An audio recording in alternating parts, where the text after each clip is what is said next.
100 concurrent viewers. All right. Okay. We are back. I think we're back. Are we back? Let us know, guys, if we're back. We fixed it up. The problem was the same problem we had last week, except it was I had the internet playing at my end last week. This time Paul had the feed playing at his end, so we're getting the same problem. My fault, because I should have checked that and made sure that wasn't going to happen, guys. Again, you know what I'm like. I'm always embracing failure, and we've got it out of the way early this morning. We've got it out of the way.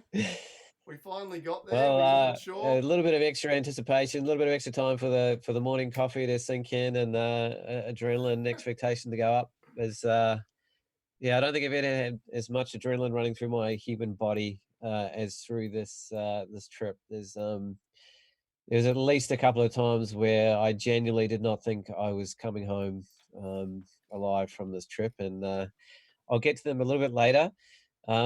I'll run through the video. It's quite comprehensive. There's a story I can tell on every single one, and partly because it was a 350-kilometer, 23-day epic down the full length of the Grand Canyon. And one of the things that was really unique about this trip was we actually experienced the canyon in full flood. So what's amazing, it is the most sought after whitewater trip on the planet. Up to a few years ago, it was actually a 22-year waiting list to be able to do a private trip down the Grand Canyon. And people would literally be on the waiting list and die before they could go down this river. And to actually get a spot is incredible in itself. And to this day, all of us have been trying to get another trip down the canyon and putting in tickets all the time, and not a single of us, none of us have got any. So we got pretty lucky, essentially. What's the process with Um, those tickets, Paulos? What's the deal with that? well, it's changed a little bit now because I realized that was just getting ridiculous. So they pulled it out into a semi-lottery system. So it's partly the length of time you've been on the list, and it's partly just pure luck.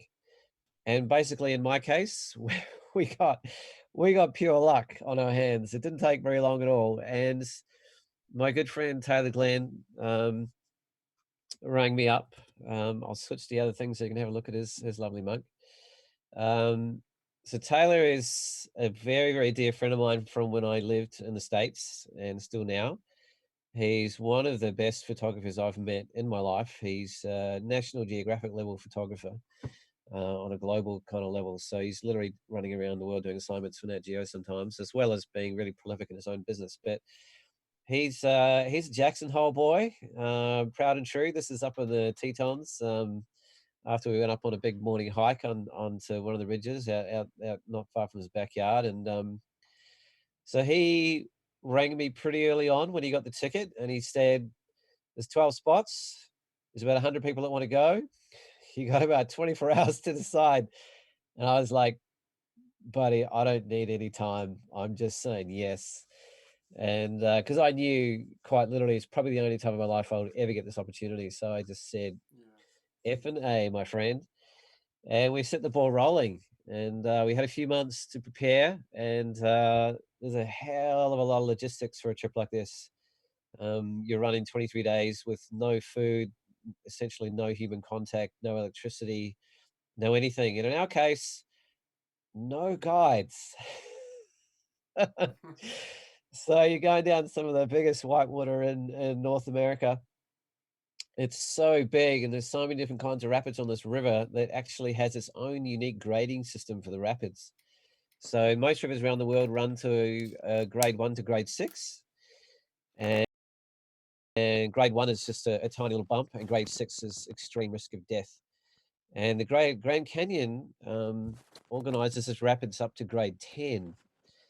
And yes, there is a grade 10 rapid on this river, and there's quite a number of grade 9s. And in our case, we actually hit them not at normal water levels, but at full flood levels, which is quite a big part of the story a little bit further on, and what made it particularly interesting. And what was unique about this river is flooding was actually deliberate. So well after we'd already organized to do the trip, we got a message saying, hey, by the way, we're going to lift up the dam and flood the river, just so you know, while you're on it. And you're not necessarily going to know when that water's going to hit or how full on it's going to be or what it's going to do to anything, but it's up to you whether you want to go ahead and run the trip. And you can't pull out for the time that it's in flood because you have a very, very strict license about the number of days you have to get down the river. And in this case, the flood was going to be up for 4, 5, 6 days as far as we knew. So we just had to push through it. But I'll get onto that a little bit more. So what was interesting is the entry point to this trip was actually Las Vegas, baby.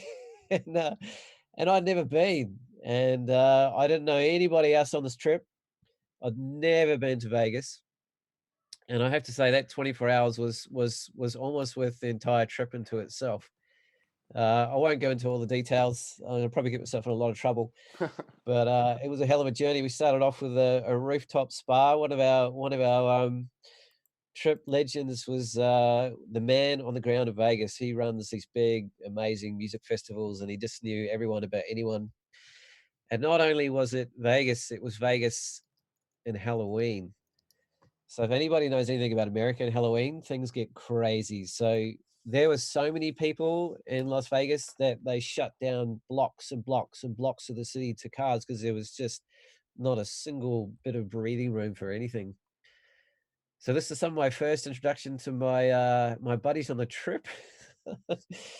And I hadn't met a single one of them. So essentially I was kind of like the outsider, crazy sort of Kiwi guy coming in from nowhere. And these are pretty hard men, you know, like, they're, most of them are from Jackson Hole, and Jackson Hole is the gateway to Yellowstone National Park, and so these guys are all pretty hardcore mountain climbers and outdoor sort of specialists, and they live a pretty sort of rugged, hard sort of life, and, so it took a little while for some kind of fairly gentle-hearted Kiwi fella to come in and get the scene. Met a few of the locals on the way. And we spent most of the night cruising around in limos and crazy costumes and going to all sorts of mad places. And of course, with that many people, there's queues everywhere. But with buddy Adam, just got us into everything. This is Adam in the middle here, just directing the show, the show for the night. And yeah, things got a little bit messy. And we went all night. And this was probably about a 20-minute rest we had in the morning when we crawled back into our hotel room at dawn and realized we had to get up at 6:30 to to leave for the trip. So we started with a bang, shall we say? So on the way, we head from Vegas out to a town called Flagstaff and actually go past the incredible Hoover Dam system. So the Grand Canyon is actually dammed. On the northern end of the section we run is the Glen Canyon Dam, the bottom is the Hoover. And it's quite boggling when you get a sense of the scale of what they produced to manage this river. It's the Colorado River. It was first run in 1869, and it took almost 100 days by a fellow called John Leslie Powell. And this guy was a complete and utter legend because it's really extreme environment, super desert, hardly any water, incredibly remote, very, very difficult to get out of. And some of the canyons are a mile deep, and there's quite loose rock, so you can't just like bail out. And even if you do, you might come out in the middle of a patch of desert, sort of hundreds of miles from anywhere. And he did it with one arm. There are a number of guys who died on that trip. They actually had a few issues with each other, and they said, "No, we're out of here." And those three guys that took off actually died. Um, and there's quite an amazing history to the place that goes back a long way. So if you check this the map here, you can see kind of these sections that open out above and below Lee's Ferry and further down Lake Mead, where you can see the damming and the widening of the river. But the section we ran, we drove from Vegas across the bottom to Flagstaff to spend the night, and we met up with a company that actually helps organize the trip. So unless you have access to, you know, tens and or even hundred thousands of dollars worth of equipment of your own to take down, then you actually hire a company to loan you all the equipment and to ferry you to the top of the start of the river, which in this case, if you can see on the top right, is Lee's Ferry. So what was interesting about the start of the trip was in November, November the 1st. And there's a season that runs that's called the commercial season that's generally in the sunny, warm time. And then November 1st is the very first day it switches to a private boating season, which basically means there are no commercial trips whatsoever. So only one trip a day is allowed to leave, and that was us. And we were the very, very first day of that season, which proved to be quite an amazing advantage, actually. But if you know anything about seasons, that's starting to get pretty nippy in America. And literally that night in Flagstaff, it was a snowstorm, and we were like, "Oh my goodness, we got 23 days out of this."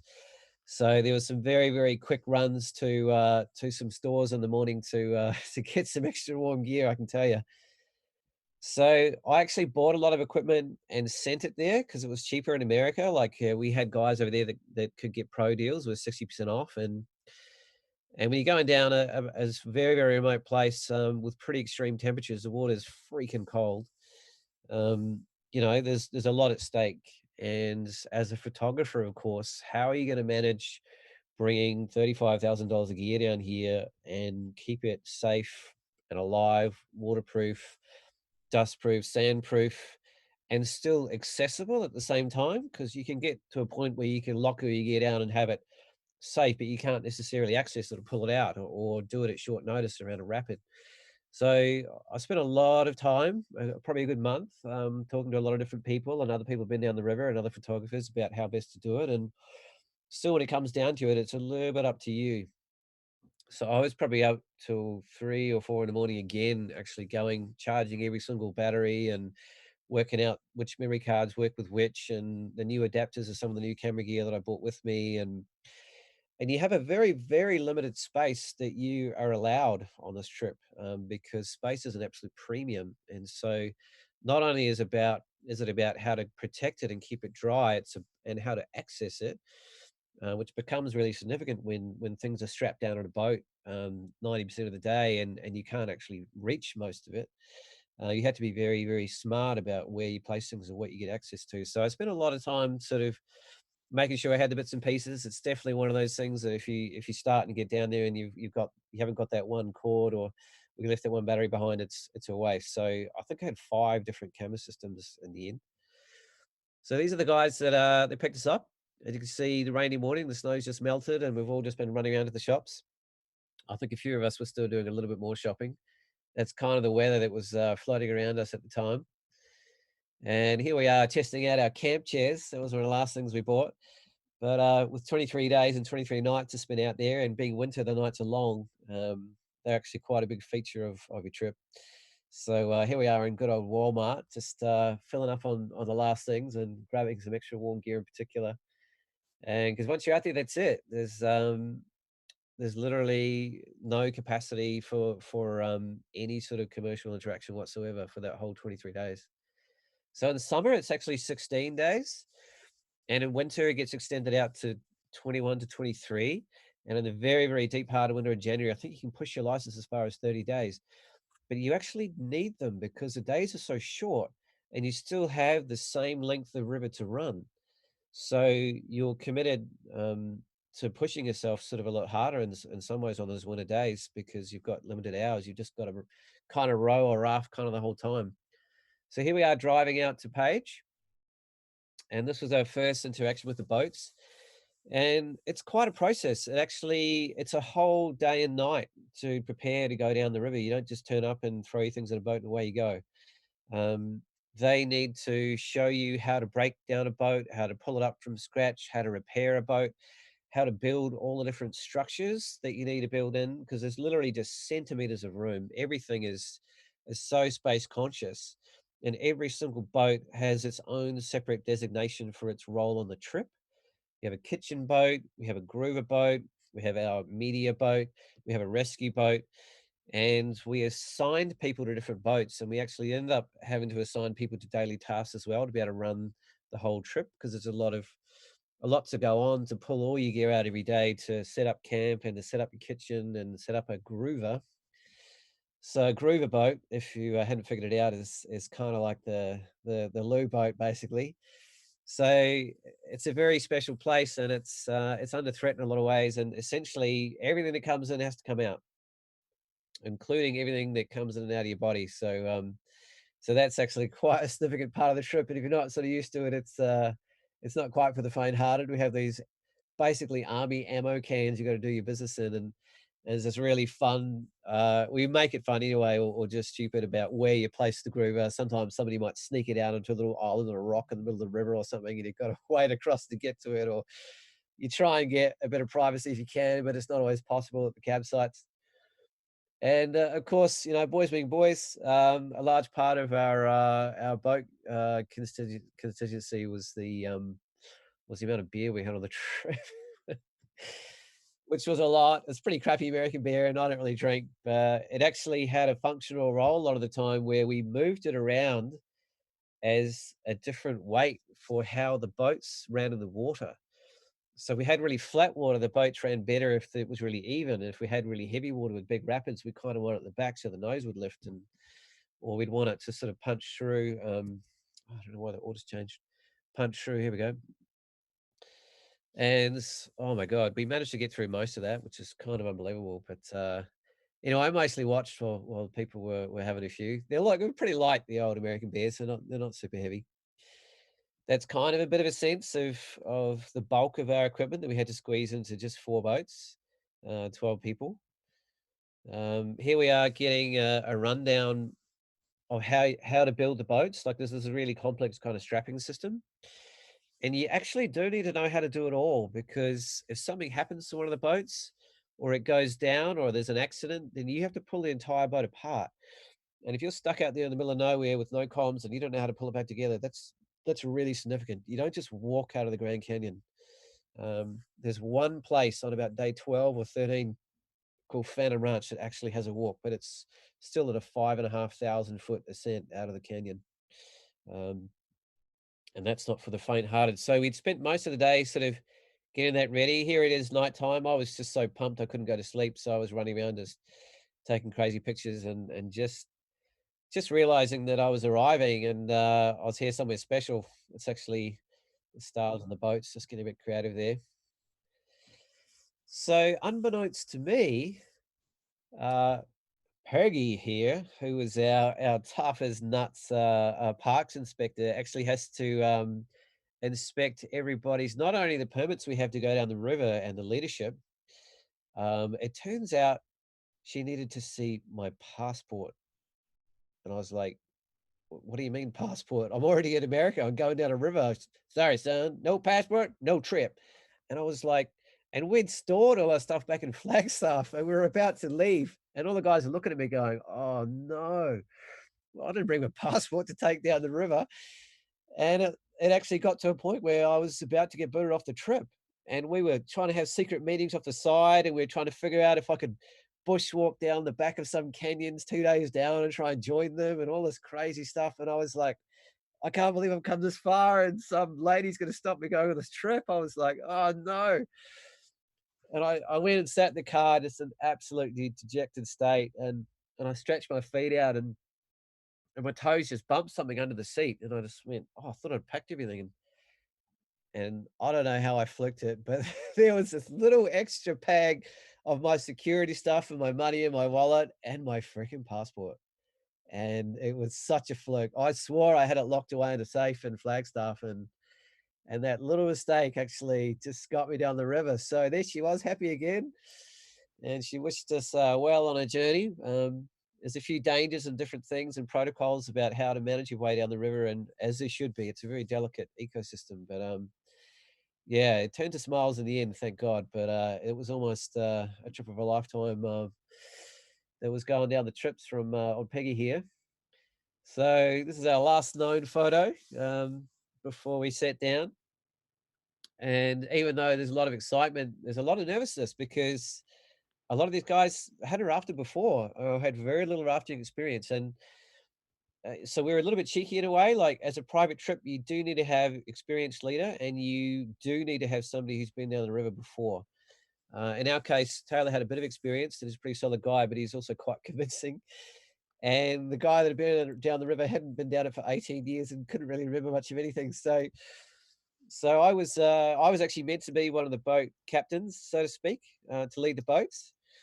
And it's because I have a bit of rafting experience, but I have very different experience on totally different boats. And when I saw the kind of boats they were going to be, 1 ton, 20-foot long boats that you row completely by yourself, facing forwards with these 24-foot wide freaking oar spans, I was like, down some of the biggest whitewater in America, I was like, "Oh, I'm not really sort of very fit or strong for that sort of thing." And I actually, for the first time in my entire life, I went to a gym and started a program, and I got a trainer, and it was a bit silly. It was only about a month to go, but I'd never done it before. And as the weeks went by, it got worse and worse, and I got to a point where actually I was in so much pain, I actually couldn't walk, and my sciatic went crazy, and I was like, "Oh my god, I'm screwed. I can't put people's lives in my hands. I'm in no state. What am I gonna do?" And I rang up Taylor and just said, "Dude, I'm stuffed. My body's just a wreck, and I just don't wanna put people's lives in my hands." And he was like, "Well, we kinda haven't got anyone else, man." And so we ended up, putting our good mate Drew here, who's this guy in the middle in the yellow who'd never rafted in his life, then became one of the boat captains. And luckily, the trip is a little bit like a crescendo in that the first few days are pretty cruisy. So we had time to build up the training and get experience on how to read the river ahead, and how to manage the weight of the boats and the lining. And we had this guy here, JB, the river ninja. He was the most experienced guy on our trip, and the most beautiful, gentle-hearted, awesome sort of guy. And he was the kind of man that no matter what was going on, and when things got hectic, and they freaking did, he was such a calming influence on us, and he just knew where to go. So he was kind of our fallback guru. So as much as the river is pretty wild, it's kind of like in sections. So I'd probably say almost 2/3 of the river is quite gentle. But when it gets funky, it gets really funky. So that's my good buddy Taylor. So things are pretty light at this stage of the trip. But at the same time, as you'll see further on, he had a lot of weight on his shoulders. Like he was the ultimate trip leader. He made the big calls, and some of those calls were at some stages, quite literally life threatening. So there's this one image further on I'll show you that really speaks to that. But at the moment, we're all just like, we're finally here. We made it. It's all happening. Let's go. But you can kind of see like his role is looking down the track, and thinking ahead. And the weight on the trip was, when is this flood going to hit? How full on is it going to be? How are we going to handle this? None of us have had experience in that kind of level of water, and we can't sit it out. And everything changes when a river rises that extent. Any sort of maps or tracks you have of where to go or how to run a rapid just completely go out the window. So it was kind of this unconscious weight through the trip. But the beginning was all pretty crystal water and pretty beautiful, and Taylor had time to take pictures as well. I was kind of the main photographer on the trip, but and some of the photographs in this trip and a lot of the video are Taylor's, just so you know. Most of them mine, but I'll let you know. So he's generously let me share some of those. So last man-made structure we saw for I think apart from an hour and the whole of 23 days, the world just kind of disappears. And I think that's, even though I've been a wilderness guide most of my life, and I spent a lot of time out there, I don't think I've ever had one singular sustained trip in a wild place for that long. And there's a lot to be said about what that means psychologically and otherwise. Um, so we actually had a good crack at fishing. A lot of the boys are old school trout fishers, and we spent 4 days fishing and didn't catch a single damn thing.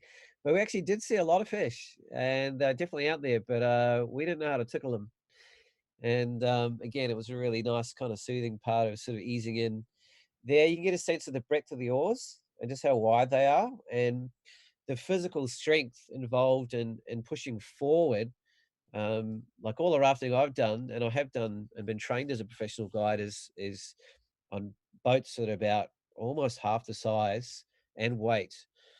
And you have 5 or 6 people that are literally rowing for you. They're like the engine, and all you do is stare at the back. And so essentially the physicality is really different. And you're also leaning backwards, which is kind of easier for rowing. So the physicality of rowing forward and being completely on your own is really quite different. And yeah, the canyon is kind of like, It's kind of like going into the skin of the earth, where literally the sides of the walls are like the kind of cellular structure of it as you go deeper into skin. The different temperaments, and the rock down the river it goes down as far as I think Marble Canyon, where it gets to 1.8 billion years old. So the canyon essentially around it is totally flat, all the way around, and then all of a sudden the canyon itself just disappears down the middle like a fissure, and it just gets deeper and deeper and deeper as you run down the canyon. And every day, there's a kind of a geologist's dream. There's all these different layers and historical kind of witnessing to a lot of the different huge amounts of different historical periods in the earth, and the different sort of rock structures that have formed over time. And the oldest rock is called Vishnu schist. So say that 10 times backwards.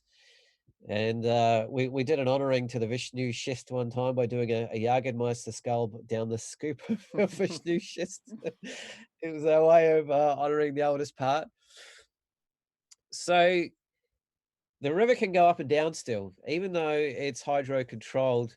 There's a lot of tributary feeding rivers around the side. And so what happens is you have to be very, very careful about where and how you place your boats, because they literally weigh a ton and you can't physically move them once they get beached. So we set up markers and somebody's monitoring the kind of where the boats are at. So you've kind of got them partly in the water still because you can't bring them all the way up. And if you accidentally get your boat beached, it's not a good thing. It might take you 3 or 4 hours to unpack the entire boat, move it again, redesign and repack the entire boat again, just to be able to physically get it back in the water. And in that case, you might lose a whole day, in which case then you're in a position where you have to take extra risks and different things to get to the campsites, and the light that you have. 'Cause you can't just pull over and camp anywhere. A lot of the time, the walls are just vertical for miles and miles and miles. But it's a beautiful thing to start to get a sense of the flow and the space. Like the river just dominates everything. It's constantly there as a sound. You drink from it every day. It almost becomes a part of who you are. There's this old saying a friend of mine says, the blood of the land becomes your blood. And what that means is when you drink somewhere, essentially it only takes about 7 days for your body to replace a lot of its cells. And it's almost like by drinking the water here every day for 3 weeks, it's literally physically becoming a huge part of your actual body, literally. And there's a certain kind of, I guess, um, yeah, spirituality to that, I guess, or just metaphysical experience of just being so deeply immersed in a place for so long. So one of the great advantages of being the 1st of November and being the first one down the river on a private trip is essentially there's hardly any wood and it's freaking cold, and you are actually allowed to have fires if you bring the wood yourself. But literally just for 1 or 2 weeks right at the beginning of the whole year, because no one's allowed to collect wood for half a year until this day. And so we were the very first people to go to the river where there's just firewood everywhere. And so here we go, just on the corner here. You can actually see the stars there. It's a night shot. We got to collect it up and just have the absolute luxury of some beautiful, beautiful fires at night. And literally, there's probably only a 2 week window of the year where that's consistently able to happen. So that was another one of the things we didn't really know at the time, but ended up being such a beautiful feature. Again, I was so pumped at night. Everyone's asleep, and I'm just running around taking photos all night to some stupid hour. And these are all actually night shots. Just sinking into the awe of the place. It's really difficult to put into words and even capture. I mean, I took 10,330 photos and videos on the trip, I realized. And I don't know if any of them do it justice, but it's I certainly gave it a go. So I haven't picked images that are the best of the best. I just picked the ones that help tell a story. But here we are, sort of making the most of our fire. So big ritual at night is spending time around reminiscing and helping each other upskill, planning the day ahead, looking and seeing what sort of rivers come up. I have a book here that you can't see very well because of the virtual thing, but it's essentially a waterproof book that is kind of like your Bible. And it gives you a map, it gives you distances, it gives you an idea when the dangerous rapids are coming, where the campsites are. And it's quite a lot of logistics and planning to do this. And there's a fair bit at stake. If you get caught out, on the side of a cliff and it gets dark and you've got a grade 9 rapid coming up before you can camp somewhere, then you're stuck there for the night. It's And it's that cold at night that that's there's hypothermia and other issues, and then you can't cook or get stuff out, or if the weather comes in. Wow, mate, that's special. Yeah, so here we are. Sort of, this is one of the few times I sort of got to slow down and take a photo. Was actually at night. Mm. So, yeah, there was a bit of, I don't know if you call it miscommunication, but because my roles got a bit thrown around, I was originally going to be one of the boat guides, and I ended up coming as a photographer. Like, it turns out, in my mind, I was the photographer, but I wasn't the photographer in anybody else's mind, and I didn't know who I was. So when I'm taking this extra time, taking photographs, and thinking I'm doing the right thing for everyone, and doing the extra yards to make photos for the trip, they were like, "Dude, what's that guy doing? We've got work to do. We don't have time to sit around watch him taking photos." And I didn't realize that for a while. And it got to about 3 or 4 days in, and things start getting a little bit heated. And I had to sort of, "Oh, Taylor, what did you set up these guys for?" And he's like, "Man, I kind of didn't really bring it up." And so, like I said, they're hard men. They weren't the most forgiving customers, and I had to sort of actually really start pulling the camera away. And there's a huge amount of time and energy, and every single person has a pretty significant vital role in the trip to pull everything off. And you've got to get up at the crack of dawn every day, and literally takes 2, 3, sometimes 4 hours to get all the gear ready, and at the end of the day to bring it out again. And it's a lot of physical work. But here I am in my photo mode. um, I had two 5D Mark IIIs. I had a little G15 point and shoot. I had an Olympus Mu, not a Mu, Olympus Tough waterproof camera. I had on a pouch around my waist, and I had a GoPro as well. And of course, 23 days with no batteries and no electricity. I mean, no electricity, I mean. Yeah, you've got to be really I guess, thoughtful about when and how you use the power you have. And when you don't know what's coming around the corner and you don't know what it's going to look like, that's kind of hard to manage. We did actually bring um, five, 5 or 4 marine batteries, literally, and we did actually bring a laptop down, and we did actually bring hard drives down, because just the physical amount and the volume of photographs you take, and unless you've got 200, spare memory cards, we did 2 major downloads on the trip, me and Taylor, and also trying to recharge GoPro batteries, which in my case ran out every 20 minutes, was quite a big thing. So I've got a little pouch around my waist, you can kind of see, and that's where I kept kind of my waterproof little Mew, and that did video as well as that. So that was my go-to when I really didn't have time to access anything else. And on the bottom left of my screen, anyway, you'll see a little orange case, and that's actually my Peli case. And it was very difficult, as you can see on a boat, to find a place where things aren't tied down or sealed up in a way that you can actually access it, because there's so much force involved in the water. Like, everything has to be tied down to the nth degree 3 times over. And if you lose any of it, you're in deep trouble trying to handle the heart of winter in such a remote place with no equipment. Good luck with that. And so I literally had to choose one camera and one lens per day, really, that I had genuine and regular access to. Now, Taylor sort of thought, "Hey, man, I really want to look after my gear." And he bought a really big Peli case that could fit, like 5 lenses and 3 bodies and everything else. And he was really excited to use it. But the problem was there was nowhere that he could put it on the boat that was accessible while we were rafting. So he kind of like shot himself in the foot in a way. And it was a real issue on the boat, like in terms of being able to access equipment. And also, there's a lot of short notice between getting into where there's some really serious whitewater. So, but yet the most dramatic shots are right next to it or even in it. So there was all these judgment calls about how long do I have this camera out for? It's starting to get bumpy. I might lose it. Or do I want to risk it going through this rapid? Or can I jump out quickly over here and get a shot of the boats coming past? But then I'm exposed and I'm running around in the water with it in my hand and I might slip. So, as any adventure photographer will go through, there's a lot of risk and versus reward decisions that you're making just all the time. But I came up with a system that worked reasonably well in the end. Here we are with the download system. Here's Taylor doing the first download. And things, battery life disappears pretty quickly. It's a very, very, very precious thing out there, particularly as a photographer. I mean, nobody's obviously device oriented out there, but yeah, it's a long time. And unfortunately, in winter in the canyon, you can't do solar because the canyon walls are literally so high. The sun's just basically completely blocked for about 85 or 90% of the day. and so you don't have that resource that you can potentially draw upon in other sort of more extreme environments sort of trips. Here's my regular kind of setup. I didn't realize I was a bit of a wuss and that I had sort of a tent. Most guys didn't actually. They just slept out in the open, and I was like, well, it could snow, there could be storms, and they're like, these guys are tough, man. And there's scorpions rolling around and rattlesnakes and all sorts of things that can bite your ass. So I decided that having a bit of a mesh sort of gave me a bit more of a chance of not getting some nasty surprises of finding something a little bit dangerous sort of floating around or in your shoe or that kind of thing. So I kind of had a bit of a mesh.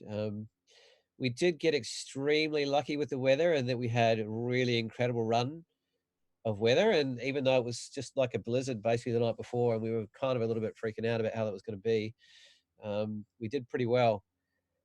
So essentially, there's routines during the day that keep you alive and keep you well, and one of them is filtering and collecting water every day, and it's quite a big part of being and managed and keeping everyone safe and well.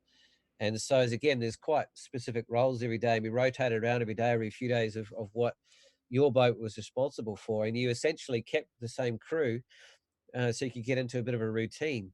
And it took a long time. I actually reckon it took me almost probably 10, 14 days before I got a sense of what was where and what boat. Because there's all these little sub compartments everywhere, and someone says, "Oh, can we go get some matches?" Or "Is there any butter?" Or "Where do we find batteries?" Or "Is there any loo paper?" And you just go out at night, and there's four boats sitting there, and you're like,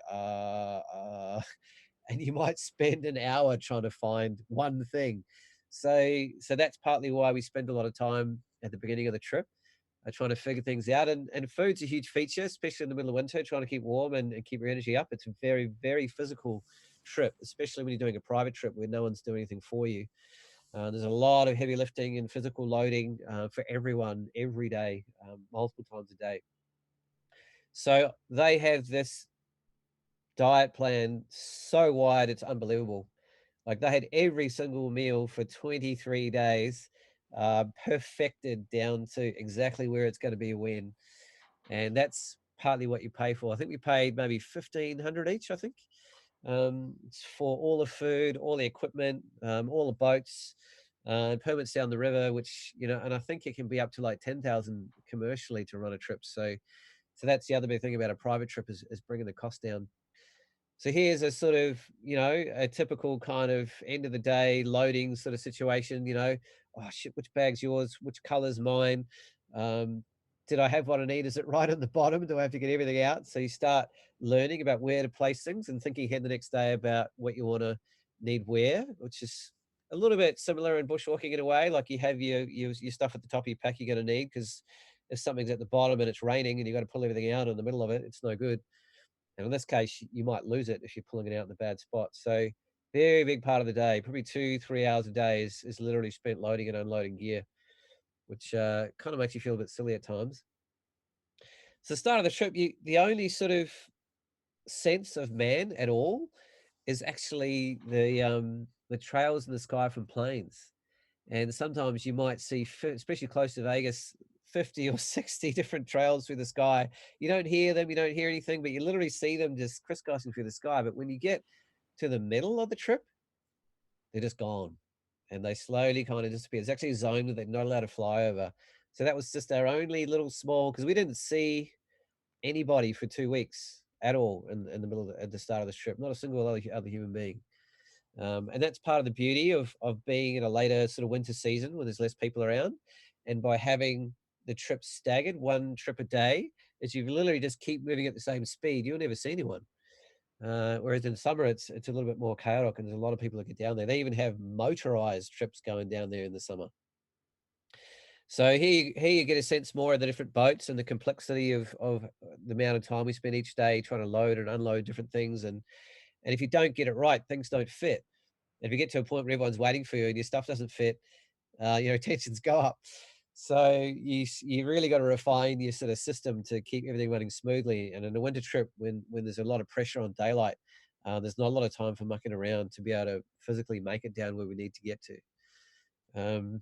We had 3 other smaller craft on the trip. We had a tiny little playboat. The There was only 2 or 3 of us on the trip that sort of had enough whitewater experience to paddle it. I was one of them, but I'd never been on big water like this. And in big water, you don't normally go on a boat this small. There's actually what I call a tiny little plow boat. It's shorter than me. And when you're facing down some of the biggest whitewater you've ever seen in your life on this thing that just wants to tip over if you sneeze, it was pretty gnarly. But I got into it and I challenged myself, and I did fall out on the very first trip, and the boys are like, "Yeah, this guy said he could paddle, but I don't think he can." And it was like, "Oh, should I keep going?" And I sort of pushed it a bit, and I did, and I ended up going through some pretty big rapids. Not the major ones, but enough that I was like, "Wow, this is pretty gnarly." This is actually a pack raft. So on really gnarly trips, say in Tasmania and remote areas, people literally roll it up and wear it as a backpack and walk it in for days, and then blow it up and set it up and run down really remote, extreme places. So it's kind of fun, but it doesn't have the stability. And if you go into a rapid, it doesn't have a lot of lateral strength. It will literally fold up in half, and you can like headbutt the nose of the raft when it just sort of folds on you, which I did see happen on a number of occasions. And then we had this guy, which was probably my favorite. I spent a lot of time in this. It was fairly rigid, it was fairly long, it was quite quick. And being a photographer, like, you don't have a lot of freedom in a boat to go where you want to go, or to go closer to a wall, or to find a feature, or to move ahead or move back, because we have quite specific roles in terms of where your boat places. We have a scouting boat. The rescue boat kind of needs to be in a certain position. And we manage, yeah, we have to manage communication, and visually we need to be able to see each other. So people don't get into trouble and then not be in a position to be rescued. So we're slowly sort of figuring out, and people take turns on which boat they're in and where they want to be. And I gave it a good nudge as people started to get slowly a little bit more used to being the photographer. I got a little bit more freedom to roam around and do it. But here you go. That's a typical kind of scene where we don't want to get, at the very least, you don't want to be out of visual distance, because if somebody gets in big trouble or gets snagged on a rock, or comes across a freak rapid, or has a puncture and they get left behind, good luck walking back up the river when it's 2 kilometers of vertical cliffs. So there's a lot of risk in that regard. What's really interesting about the Grand Canyon this trip is it's not just about the river. There's literally hundreds of side canyons, hundreds. You could spend your entire life exploring the sides of these canyons, and they're not that easy to explore, some of them. And these guys, all being climbers, just took on anything. And we did have some harnesses and climbing gear and ropes and helmets in certain places, but it was also freezing cold. So if you hadn't noticed already, I was wearing something that had a really, really significant impact, not just for myself, but for the whole trip. I'm wearing what's called a dry suit. And a dry suit is basically a sealed Gore-Tex suit. So it has gaskets and seals around the neck and the wrist and at the feet that completely prevent water coming in. And when the water's like 5 or 6 degrees, and you need to jump out and help rescue someone or get something out of the water, or you got to be the person on the boat to anchor and pull it around a certain rock feature, and in this case explore side canyons and see what's safe and what's possible. I became a bit of a gopher, because the physicality and the risk of hypothermia is really high on a trip like this, and it's not like you can dry off somewhere or sit in front of a heater. um, so I don't know why, but they ended up calling me the blueberry kiwi. No idea where that name came from, but you can literally see here its capacity to seal, and there's a huge, big kind of zip on the side here. But at the same time, it's only as good as one puncture. So as soon as you puncture something, it can actually become a dangerous thing to wear, because if there's a rip and a tear and it fills up with water, then it's going to sink you to the bottom of the river. So you had to kind of try and look after it too. When you're running around all these crazy places, that wasn't always that easy. These guys being tough were running around in shorts while I was wearing 3 layers of thermals in my dry suit pretty much every single day. So to give you a sense of who I was with, I'm pretty much 6 foot tall. And I'm in the middle there, and I'm a little squirt. These were very, very big, strong, capable men. And there's a few portraits coming up from my friend Taylor to get a sense of just the kind of personalities that they have. There wasn't a lot of fluffy stuff going on. These guys were straight up, very capable, raw, sort of powerful, no bullshit sort of men. And not averse to a sense of humor and having fun, but at the same time, they're pretty hard men. They've done a lot of pretty amazing things, and they're a pretty tight crew, and they're pretty close, and they've done a lot of things together. Especially some of their extreme sort of mountaineering and climbing stuff. It's pretty edgy, and so there's kind of a certain bond or in that sort of community of people that regularly kind of put each other's life in each other's hands, I guess, to some extent. And yeah, it took a while to sort of get in there being the owner outsider, but at the same time, like last week, seeing everyone again was absolutely amazing. And retrospectively, all's kind of forgiven in terms of the photography sort of stuff. Now, especially that we've got to the stage where it's become such a beautiful vehicle for us to relive it and share it and sort of reconnect with what for all of us was one of the great experiences that we've ever had. There's one other Kiwi, this here Anthony, but he'd actually lived there and knew the guys pretty well. But other than that, I was kind of the out guy, his master lens there. I won't go into all the characteristics, but here's my buddy Taylor again. He's getting a bit more on edge because we're starting to get to closer and closer to when we might be getting this flood hitting where everything changes. So scale's a huge part of the trip, and just getting a sense of where you are in nature is a pretty damn humbling experience, actually. Like, I mean, that just gives you a tiny sense of the set of scale, and those walls just literally go higher and higher and higher as you move down the canyon. And in places they get narrower and narrower and narrower as well. So it's there's just no lack of awe. It doesn't change, like every day, if anything, it grows. I was kind of wondering, is it all going to start looking the same, or it's just another canyon wall? And it's not like that at all, because every day there's a subtle shift in the layering or the structure or the tonality or the type of rock or the way the light bounces off or the different kind of features that loom over you from above. Or yeah, I don't think there's anything quite like it in the world. Nice, mate. There's one particular place that really gives a beautiful sense of scale, and it's this incredible cave system. It's very sacred to the Navajo people in particular. So we're running through Indian country. There's actually on the whole trip, there's three different tribes: the Navajo, the Havasu and the oh god, I forgot the other one, but they literally own the land on the side, and it's sacred land in a lot of these places. You're allowed to land here, but you're not allowed to camp here. And this is one of those massive Wow. caves I've ever Imagine. seen, river caves in particular. The scale was just sort of awe-inspiring, really. And when we had time to get out of a boat, which actually wasn't very often, it's usually pretty cold, so we want to move around. So we're often playing frisbee or doing something physical to sort of make the most of that time. And it's very, very rare that we'd actually get somewhere that had sun as well. We'd actually sort of warm up. Again, this is my favorite go-to. You can see my little Pelican case in the front here, and I had a strap that I could, if I had to run off and go down a canyon, and most of them are full of water, or you often had to swim. It wasn't just about taking a camera; it was like, how do you take it through, where you can still use two hands to climb or bridge, as well as swim, as well as being able to get out your camera quickly and take photos and put it back, and then go through it all over again. So it wasn't that easy to get a lot of the photographs. And again, time's not really on your side, especially on a winter trip when there's not a lot of time outside of the boats where you can physically get out and do stuff. So being on the boat like this and having the freedom to move around was pretty crucial.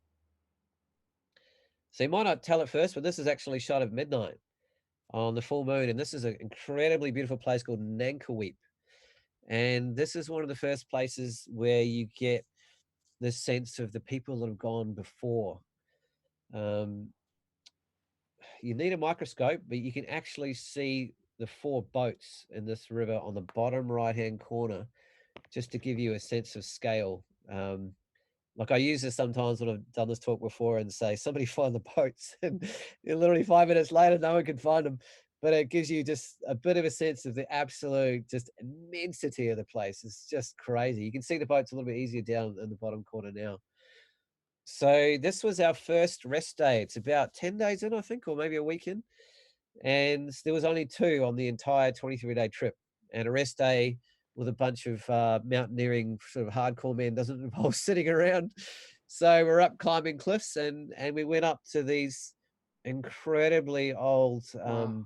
grain storage structures, and I can't remember the dating. I think it's up to like 1,000 years old, and it's not quite for the faint-hearted getting yourselves up here. But these guys are all goats. Um, and you can literally look inside and see where they used to store grain because that was obviously, their life force. There was very few areas, as you can see down the bottom, where it actually opens up. And the Pueblan people in particular were the first to come in and start actually cultivating and using a bit of irrigation and creating crop structures. But they could only do that in a few very succinct places in the canyon that were wide enough and open enough to get the sun and actually be able to get access to some soil. And this is one of them. But because there's all rodents and different things could come and eat it all, they had to find a way of storing it sort of safely. And this is sort of one of the storage points. There's definitely a bit of wildlife out there. We didn't see a hell of a lot. The rare condors are out there. We did see quite a few bighorn ram sort of sheep. And then occasionally you'd wake up and just find these next to the boats. And you're just like, oh man, what was that was floating around us last night? And about this time of the trip, I was starting to sort of come away from all the craziness and start to enjoy some of this, to slow down a bit and enjoy some of the detail. And having a day off sort of allowed me to do that. So I was just looking at the way the light reflected off the walls and finding little abstract features and being a bit more subtle with how I use light. Because a lot of the time I really didn't have a lot of time to really slow down at all. It was very, really fast and really quick, the times that I had to actually sort of engage with the landscape just purely as a landscape photographer. And this was one of my favorite days because of that. And nice to be able to slow down and just look at the textures and abstracts and the more subtle features of the different life that's around you. It's a very, very harsh life of anything that grows or lives down there. It's prone to flood and extreme temperatures and very little sort of soil structure to be able to sort of pull life out of, and lots of raw wild rock. Rock is everywhere. We sort of were on the edge of fall, as I call it over there. So there was a little bit of color that popped out in some of the side canyons, which I really, really enjoyed. Um, a lot of extreme contrast, as you can probably well imagine, and deep in a canyon. So that was a really big thing to deal with photographically is how good your dynamic range, or actually I probably need to, come in and crop my exposure because it's never going to handle that dynamic range, or I didn't really have time to use a tripod hardly at all on this whole trip. In terms of trying to get around that contrast range by doing HDR. And every night you'd see this beautiful line just running up the cliffs of the last of the sun. And depending on where you were, there was often just this beautiful strip right at the end just to say goodbye to the day. It was really lovely. Back in our beautiful nighttime routine, lots of stories told. Some guys are just totally tanked and go to bed early, and some stay up telling stories. But no matter what, you got to get up damn early every day. This is one of the few days it was warm enough. I actually rolled down my dry suit and let the water splash over me a bit, which isn't kind of the best idea if something happens, because if I fall out of the boat, then the whole bottom of my sealed suit is going to fill up with water. So I only did it the one time, but plenty of fun. This is my boat, so just the three of us in what we call the media boat.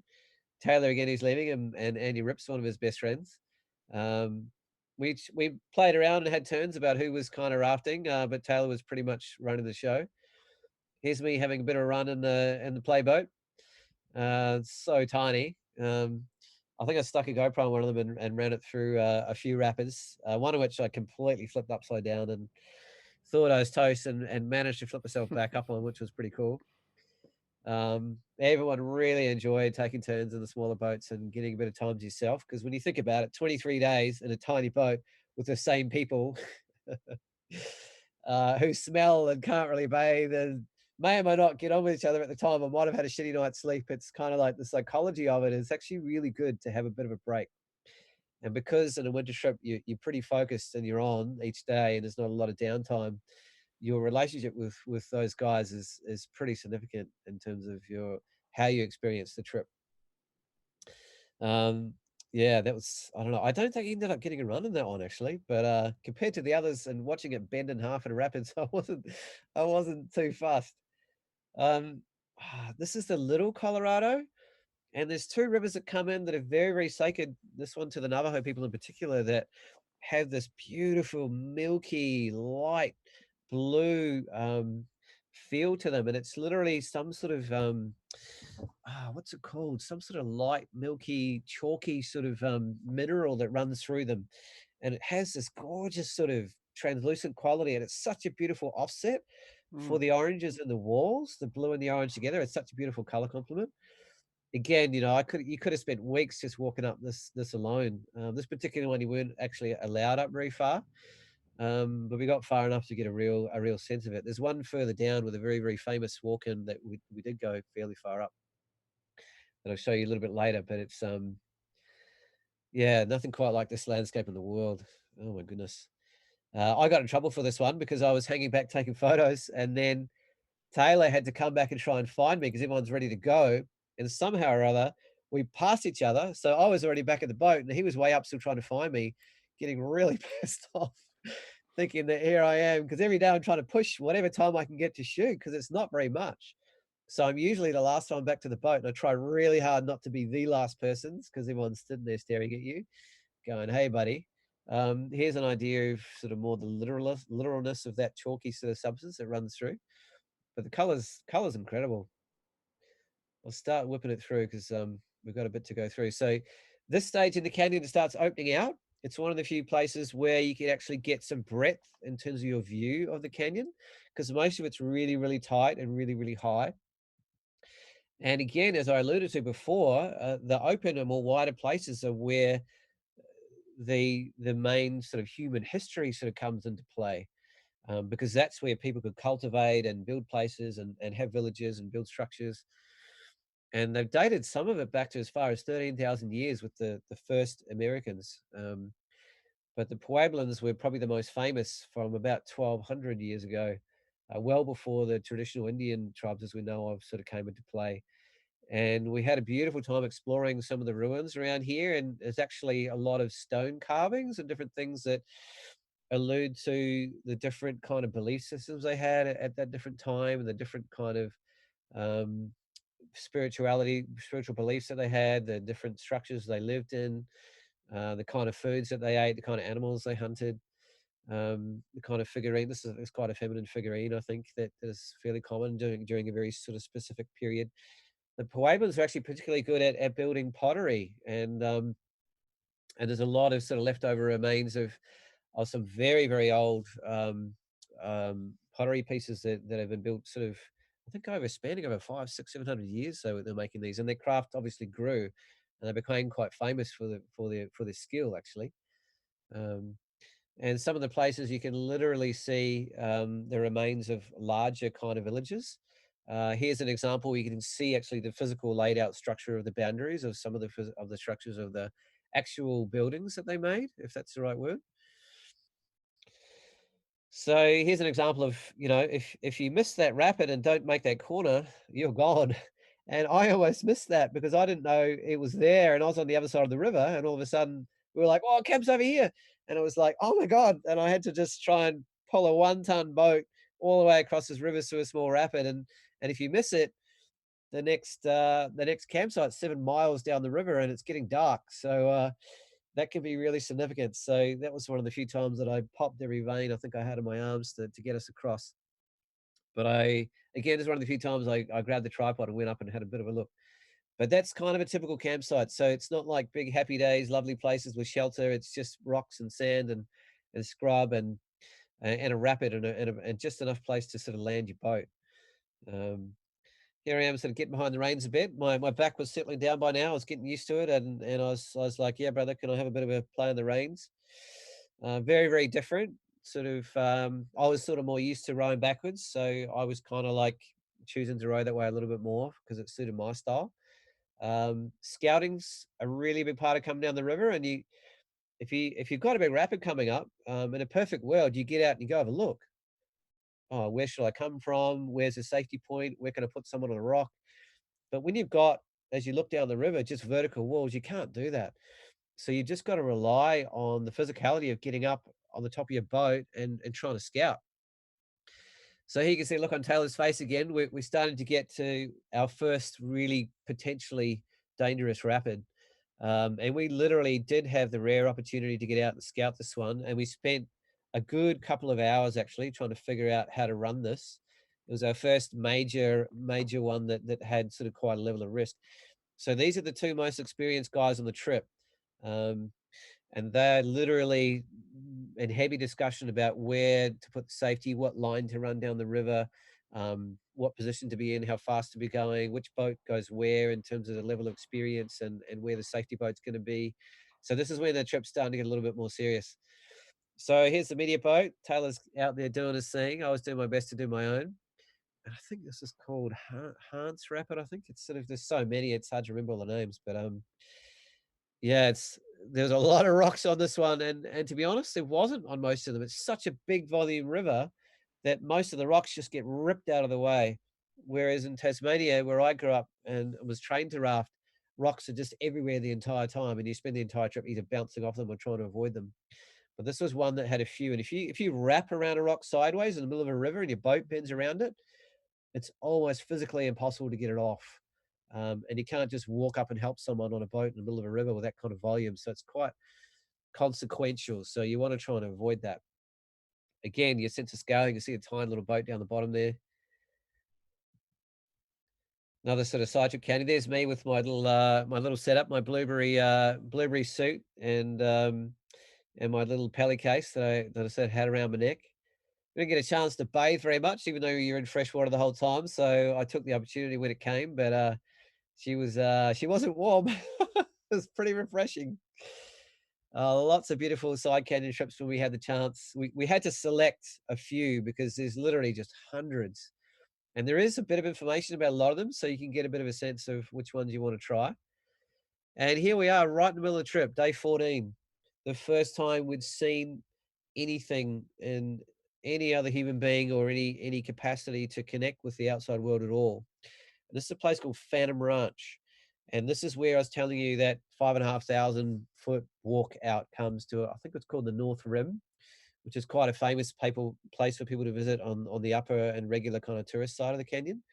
And they do actually run tours down there on donkeys and things, but it's pretty big and most people can't walk or can't sit down on a chair for the next week. So Taylor and I actually walked out and we went up to what's called the Phantom Ranch Village. And I actually wrote a postcard to my mum. And I put it in this leather saddle on the side of one of these donkeys, because that's the mail, and I sent it home to mum. It was great. And those donkeys have been running down there for, I think, like 100 years or something.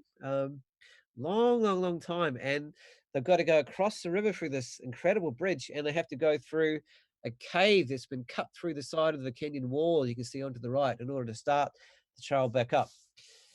So it turns out probably our most experienced guy on the trip had to leave. Now, he couldn't do the rest of the trip and he had to leave. And it also turned out that this is the day the flood hit. And so we lost our most experienced guy. We're about to go into the most dangerous rapids on the river at about 3 or 4 times the regular level. So I think it was 37,000 cubic meters per second of water or something crazy like that.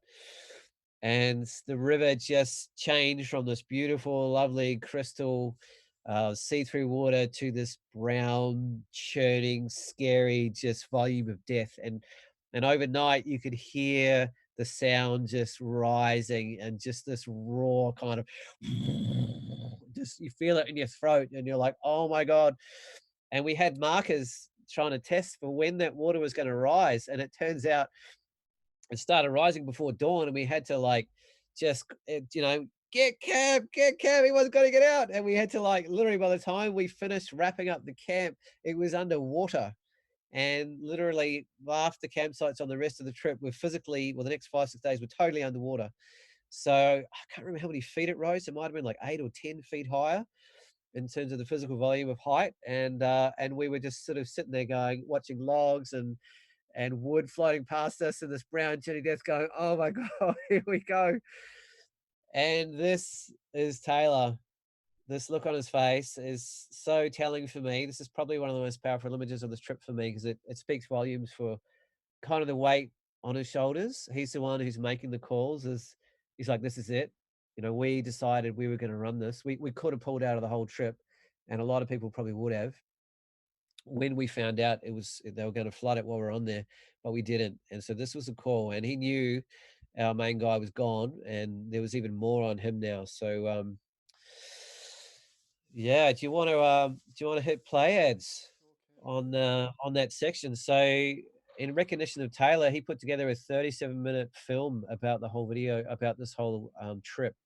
All right. And if it works, No, it should this do. section is about 7 or 8 minutes long, and it gives you a bit more of a story of what the hell it was like for us. So this is I the literally almost died on this, and you'll kind of see what happens. this is not lava, is it? The other one, Paul, yeah? No, it's the one before, yeah. Okay, beautiful. All right, guys. Lava's our grace at the end.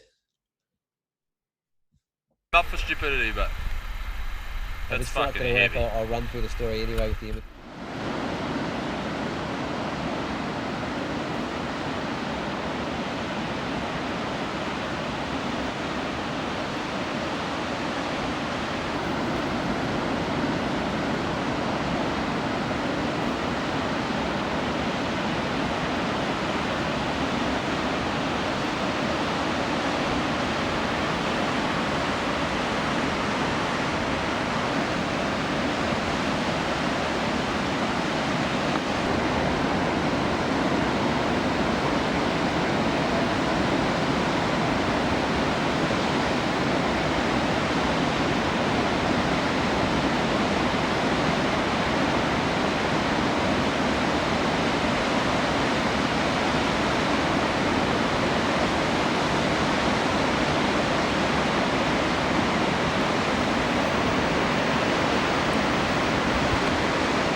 All right, you guys want to go left or you want to go left? Yes, you are now. Oh, yes. You're good. Ready, big boy? Yeah, buddy. Here we go. This is happening. Where's your fucking daddy? We're a little right of where I wanted to be, but it's cool. We're good.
3 times in the face.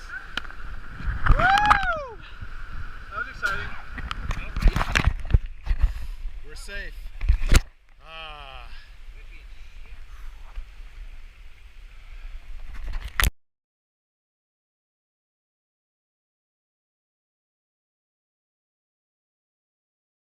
Up for stupid.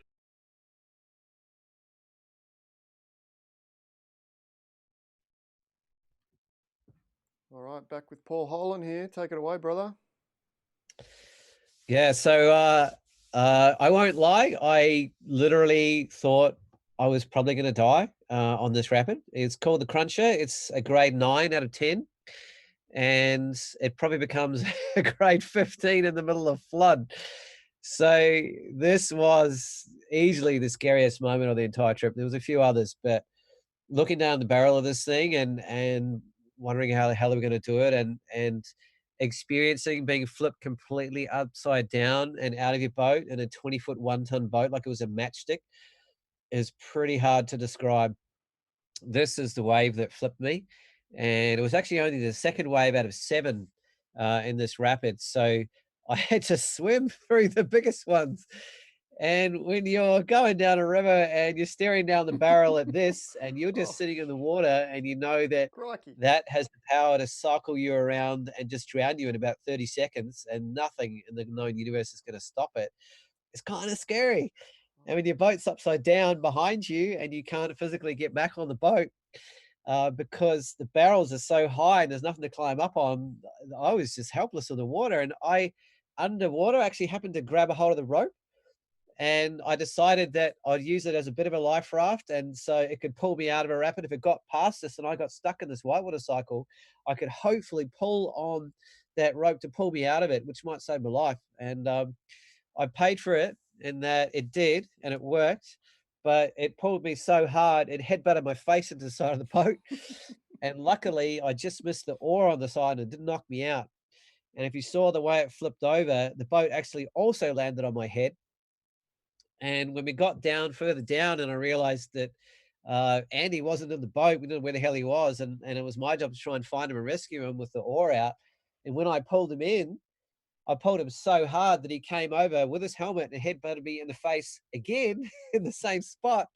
So you can see how munched up my face is at the end of the video. And just the absolute adrenaline awe of just not only that we survived it, but the freakish thing that happened was not only did this rapid flip our boat over, it flipped it back up again by itself. And we've spoken to so many people asking if they've ever heard of that happening in the history down the Grand Canyon. And 99% of people say, you've got to be joking. So when you've got a 1-ton boat that's upside down and full of water running down through water like this, it's very likely you're going to lose it. And you can't just jump on it and flip it over. It actually needs mechanical advantage. You need to get it to shore. You need to get it out of a rapid, and you can't even get on it or steer it. So it's like, it was a really serious situation if that happens, Couple of quick particularly with questions. that level of cold. But Couple of questions which are rather important right at this point, Paul. The first one was, how did you manage to shoot the shots of the rafts here? Were they your shots? Is this a run going? some of these are mine and some of these are Taylor's. Okay. So basically, we set up, this is so dangerous, this rapid, and it was one of the few places we had the capacity to walk down and set up safety. Yep. So we walked the boats ahead, we scouted it, we had a really good look at the lines, and we let good old JB, the Ribbon Ninja, be the first one to go down and take the risk for everyone. And that's the edge of his hat just there. And that's them flipping out the back end of probably the biggest rapid on the river. And so we kind of took turns, and who was game enough, who felt they needed to see someone else's line first, where we needed the safety boat, who was game enough to be last, which is not the best position to be in necessarily. Here we go, my buddy Drew here. So this is a guy that's never rafted before that became one of the boat captains. You can kind of see his hand sticking out the back top left there, and leads us to say he wasn't in the boat after this situation. And my good buddy Anthony here ran to the back. You can see the oar down the bottom of the side of the boat, so he's got nothing to steer it with, and he's staring at this 12-foot high wave going into it by himself with his mate lost in the river somewhere. It's like, Wow. oh my God. And he just completely disappeared in the back of this one. I don't even know where he is. And I don't know how he managed to stay on the boat, but he freaking did. And he came out and he ended up finding Drew and he managed to call him back on the boat. So yeah, it's the speed of this was amazing. And you see what these guys are doing here, it's called high siding. So in order to try and prevent the boat from flipping, you put as much weight as possible on the front end or whatever end you think a wave's going to hit. It might be high left or high right. And you just got to throw yourself over. And it's a fine line between not throwing yourself out of the boat and actually helping the boat from not flipping. And again, these guys completely gone and disappeared. Even the photos don't do it justice. It's just that kind of experience is just ingrained in my every cell of my being for the rest of my life. But you know, we made it, and it was just wow, it was just an awe. And you can see the transition to the river. It's just this raw kind of brown beast of a thing now. Um, Here we are. It's a bad video, but you just get a sense that there's so much wood floating down the river. We can actually just lean out of the boat and just pick up firewood because it's just all around us.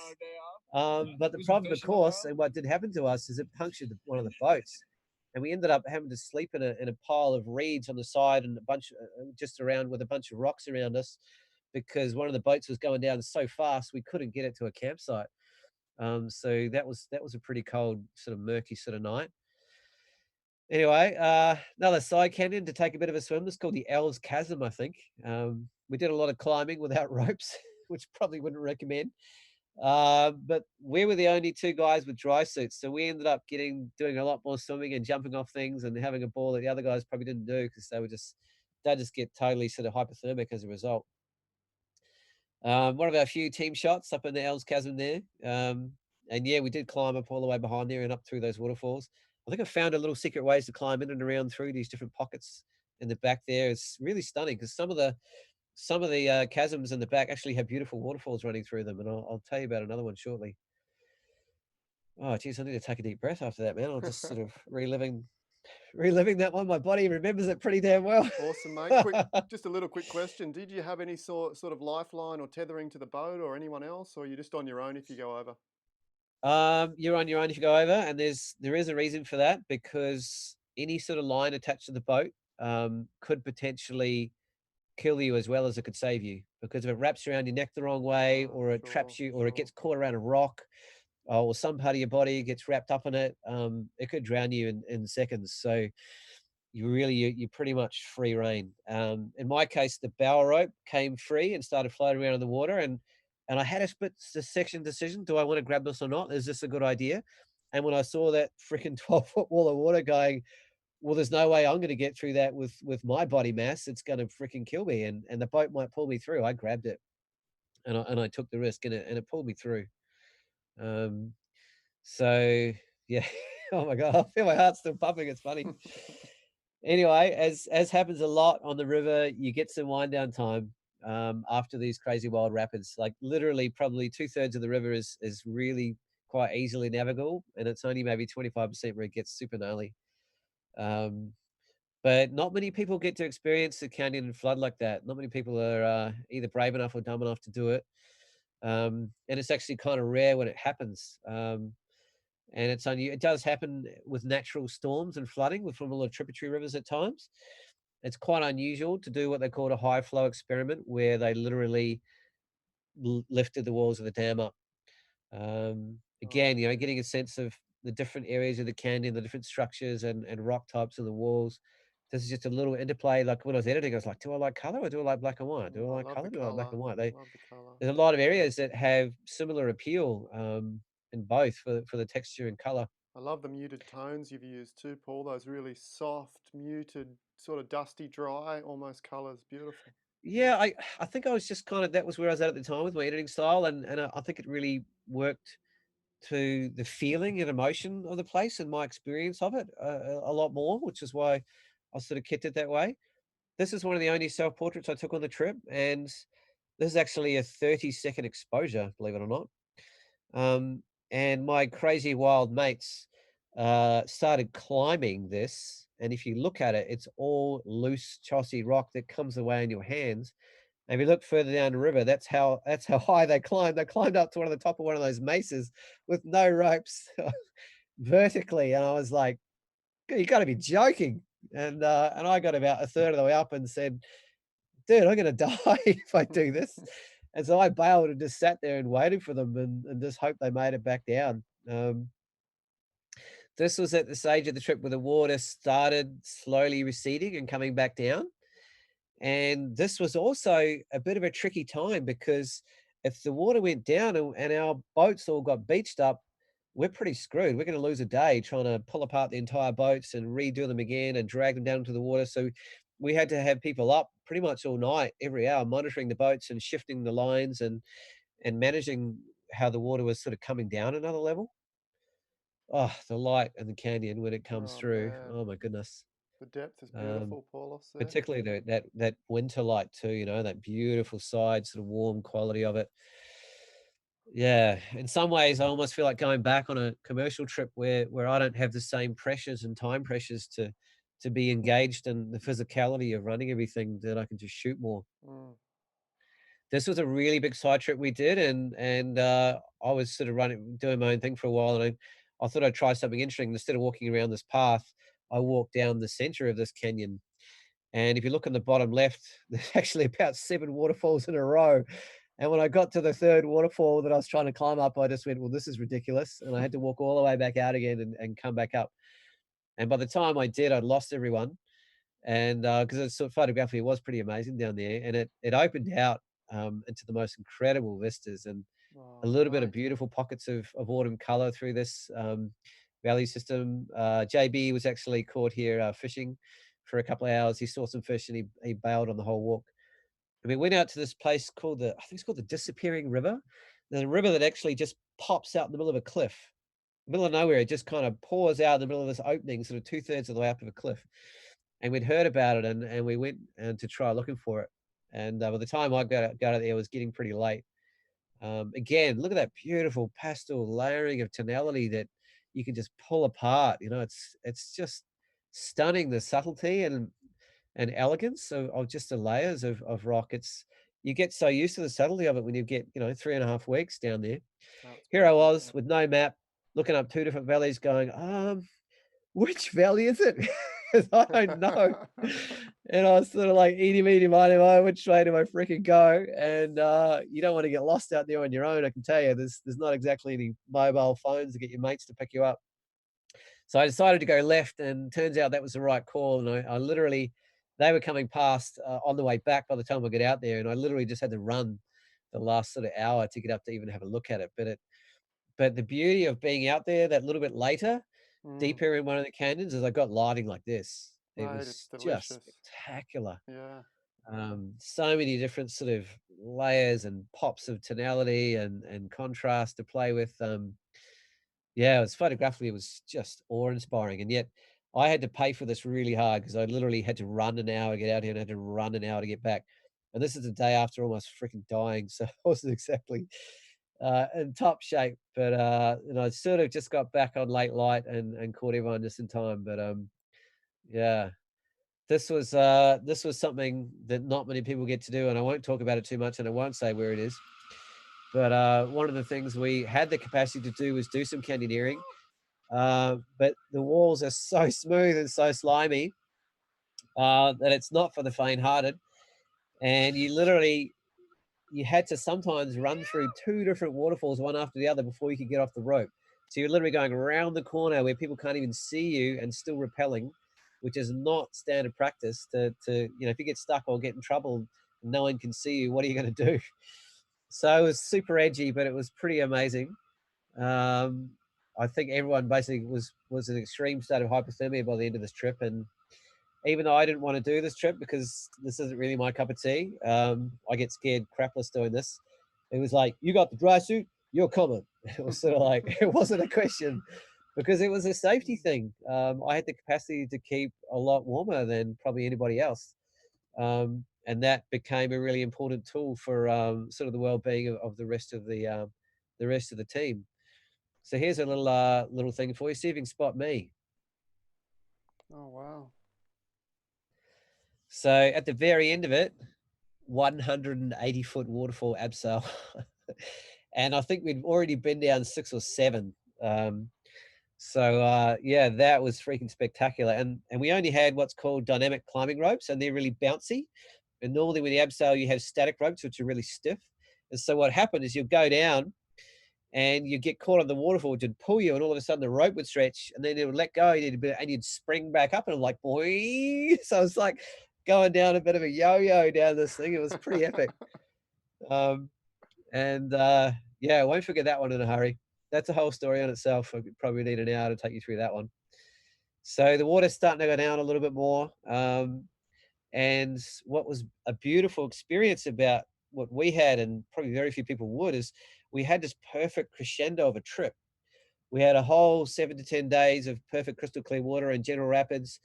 And then we moved into, the raw power of the incredible kind of almost life-threatening experience of the Grand Canyon flood.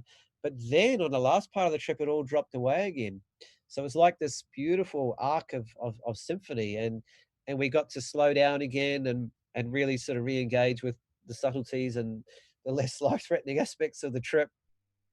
And here we had another beautiful rest day in what's called the football field. If you look closely at that, that is normally about 150 feet or 200 feet wide of sand, and it's completely been ripped away by the water. And you can just see this knife edge on the left and the small little space we have to camp. It's normally about 25 times bigger than that. It's called the football field for a reason. And even though it took away a lot of the campsites, what it meant is our entire trip down the second half, we never saw a footprint. It was like we were the only people in the known universe that had ever been there. There was no trace of human existence, and that's a very, very rare experience in the canyon as well. And that really played into just the majesty and of what we sort of had. And we knew, and even years later on reflection, we've all been recognizing that all the different elements of our trip were so, so, so unique and special, and probably never repeatable again, actually. So coming down the sort of back end, I want to have a little bit of time for questions, so I'll whip through a bit quicker. But this is a particularly stunning area of the canyon that ended up paying for my trip.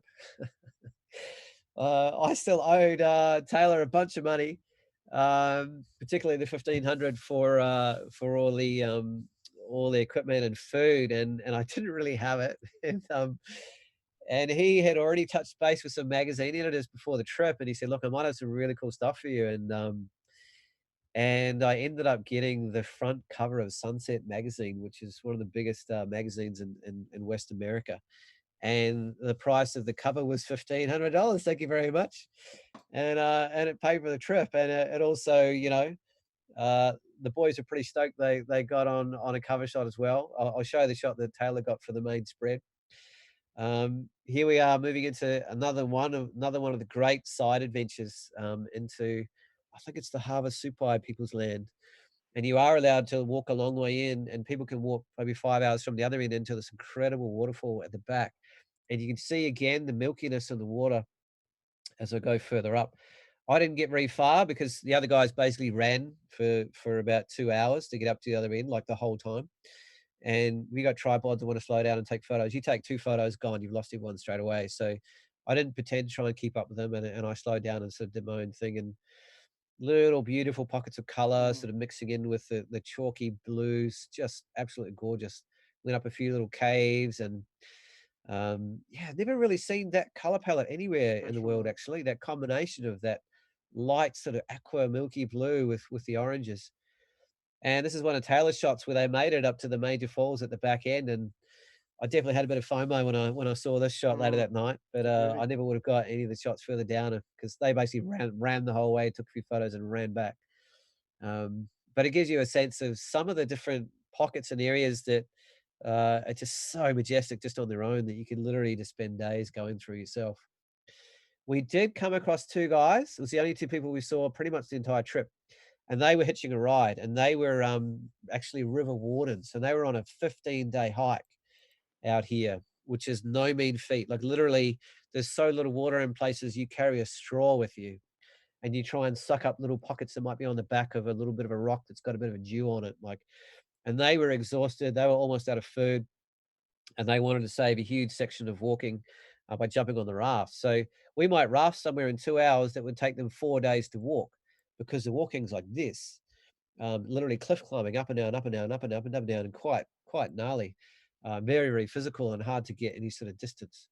Another beautiful side canyon trip. This one, they were like, they didn't want me to come because they knew it was long and it involved a lot of climbing, and the physicality of carrying a camera case and trying to stop and take photos wasn't very amenable. But me being me, I said stuff it and did it anyway. And managed to do a bit of both. I learned a lot about climbing, what to do and what not to do on that one. But I guess the latter part of the trip was, I was starting to wind down a little bit. I was starting to just, every fiber of your being is just feeling connected with this place, and the sounds and the smells and the colors and the feel and the energy of it is just kind of a part of who you are at this sort of stage of the trip. 3.5 weeks just completely immersed in a wild environment is, it's almost hard to describe as an experience. Very, very few times in most people's lives that would ever happen, and not by choice anyway. Even in mine, being a person that lives around outdoor adventure, this was one of the rare times we actually got physical sun. And as soon as we see a pocket of sun, we're like, stop! Everyone's like, stop, because everyone pretty much cold the whole time. And when you get a pocket of warmth, out comes a frisbee.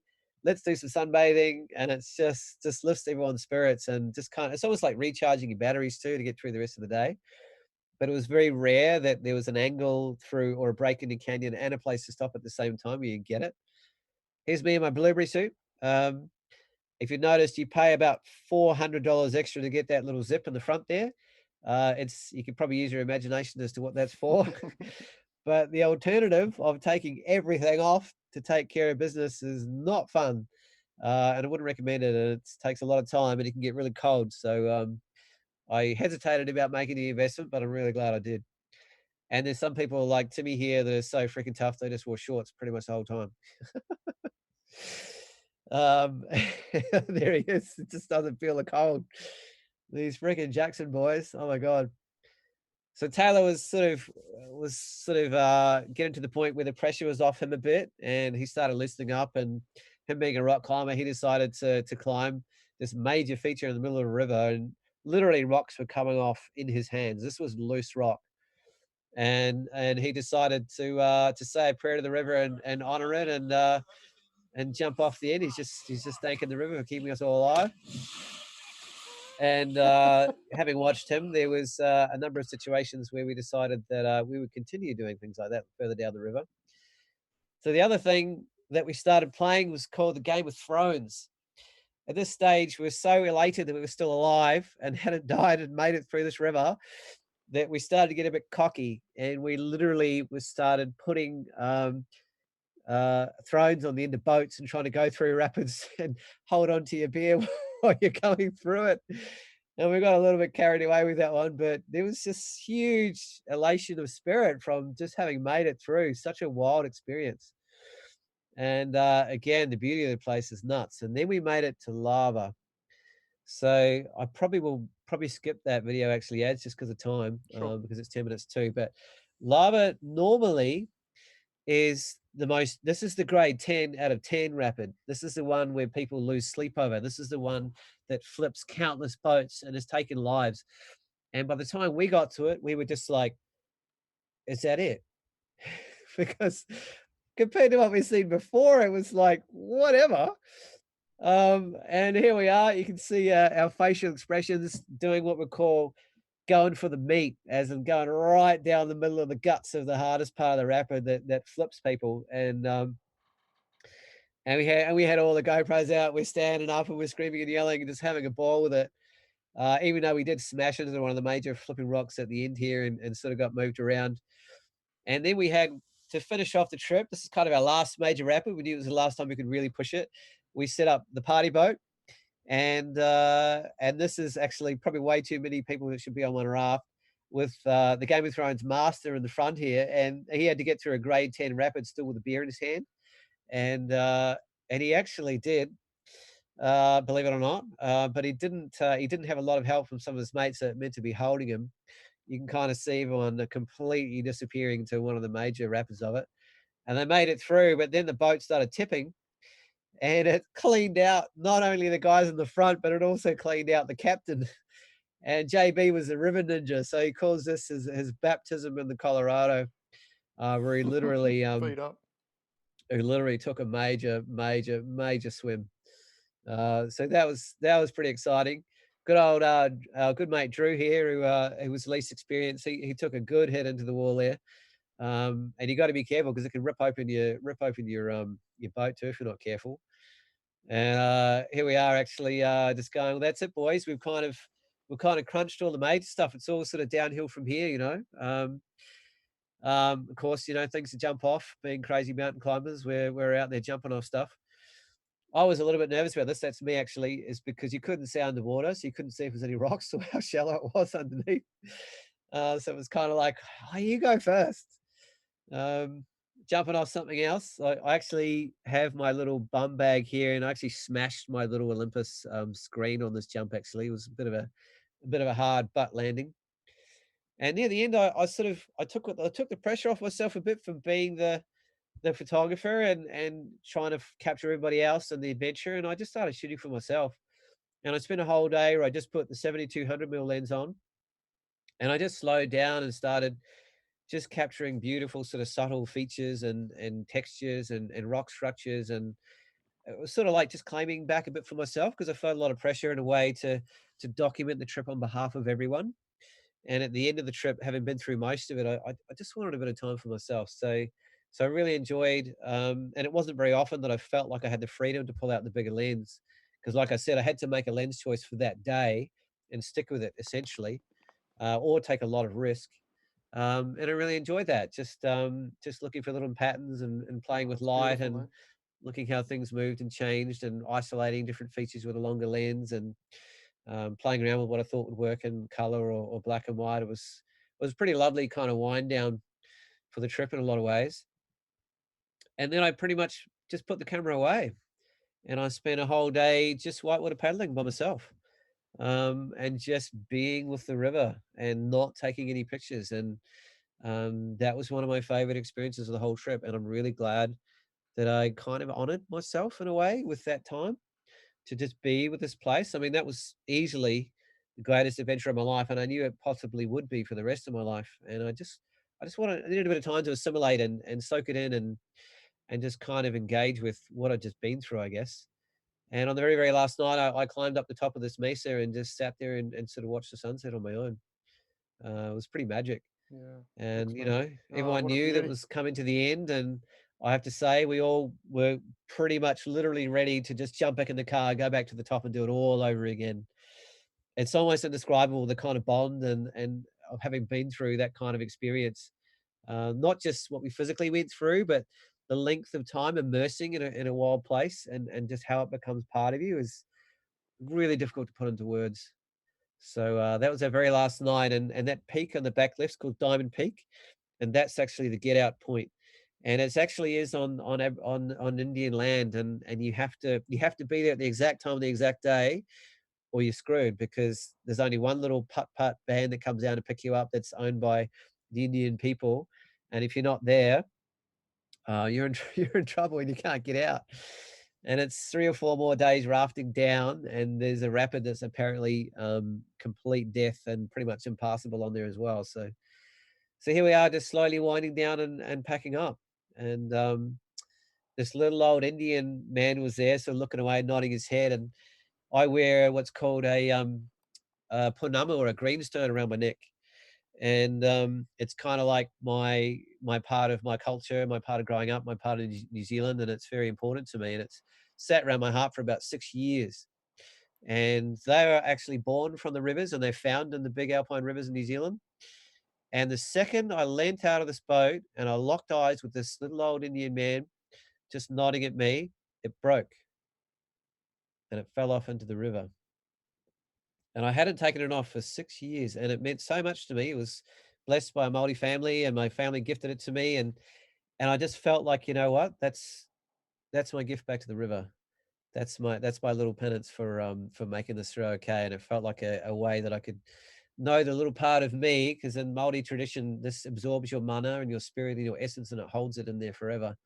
And so I kind of left a part of me in that river behind, and I still kind of feel it. Beautiful, mate. Beautiful. Anyway, that's about me. That's it, mate. Mate, absolutely awesome. Can I get you to unshare your screen and we'll just have a bit of question time? Really quickly, that's the cover I got at the end. Oh, I'll leave that up while beautiful. we have a chat. Oh, okay, yeah, cool. Actually, you don't want to see me. I've got my crappy Mac camera. Makes me look like a vampire. Well, you look incredibly handsome and lit by golden sunlight there, Paul. Mate, absolutely incredible. Everyone loved it. Absolutely loved it. Leaving heaps of comments and thanking you for taking them on this incredible visual adventure this morning, like transporting them away from, our lounge rooms and offices, down the Grand Canyon. Incredible videos. In actual fact, we're going to run an outro video of the lava run, aren't we, Lava. Paul? Yeah. Yeah. So stick around for another 5 minutes and we'll run the lava run video and you'll see that in all its intensity. Just a quick warning before I forget, there is a language warning on that one. If you've got little kiddies around, turn the volume down when we play that video. There's a language warning for that whole trip. A little bit of swearing. Everyone relieved to have finally got there and made it through. Paul, spectacular. I do have some questions already. If the audience has any, go ahead and leave them now. We've got about 10 minutes before I need to wrap this up. I've got another appointment. I want to ask you, and it seems appropriate to ask this now. Hoelen Cook asked, how do you think the trip changed you as a person and changed you as a photographer throughout that journey? Tough question, I guess, but yeah, I mean, it's a fantastic question, Hoelen. And to be honest, you might ask me that in 10 years. I feel like, in a strange way, I'm still processing that experience. I think it stands alone as the ultimate experience of complete immersion in a place. And I mentioned it, I said many times, I don't think I can put into words how indescribable that is. I think in a world where we're losing connection with wild places at a rapid rate, and even having a career in wilderness therapy, which is literally the focus of what my career has been, I still feel like there's levels that I could go down, but it does stand alone as the single greatest kind of connection to a wild place I think I've ever had in one experience. And it's like it's part of you. It's almost like a lodestone inside your being that you can come back to and connect with a place so strongly. It's so big a part of your psyche, your being, your mindset, your experiences. It's a point of reference to engage with the rest of the world. And it's almost like when you get lost in technology or the race of everyday life, I can come back to this place like an anchor point and know that that connection was so strong and so deep in my being. I'll never lose it. And I wasn't going to share that last sort of very personal moment about the Pounamu, but in a way that's almost like a symbolic and literal representation of that. yeah, I thought that was a beautiful moment, Paul, and it's Mm. great that you're so in touch with that moment to be able to, I guess, place that meaning within that moment and not be overly concerned about that special part of you being left there, and in fact embracing Mm. that. And I thought that was really nice. Yeah, great question, Hoelen. There was a couple other questions here already. Any wildlife on the trip, mate? Did you see any wildlife down there? So we did. We came across a few of the bighorn sheep, and they're actually massive, and they have these huge curved rammed horns and these massive big chests. They're quite big creatures, and they could literally be climbing up the stuff you can see here. It's like, I don't know how they do it, but they can go up like 80-degree slopes up and down them, and you're just watching them as families. And I remember one day when I was scouting ahead with one of the small boats, I came around a quiet corner, and I was so quiet because the river has a sound which masks a little bit of sound when you're not making any splashing.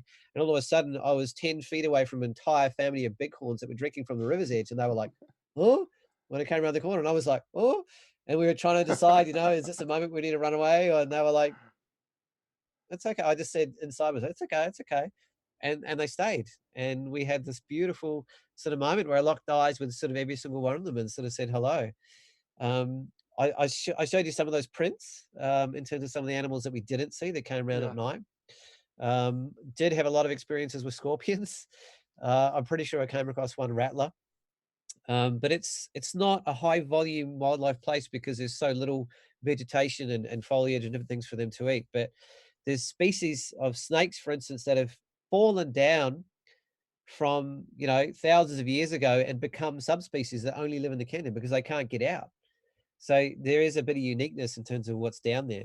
There's little rodents, there's ringtails. It's quite famous potentially for the very, very rare condors. And you're heavily instructed to keep well away from them if you see them, even potentially move on to another campsite if they're there. But I don't think we saw one on this trip though. Okay. So not huge on wildlife, but you feel it and you hear it and you see the prints and you know they're there. Yeah, nice, mate. Nice.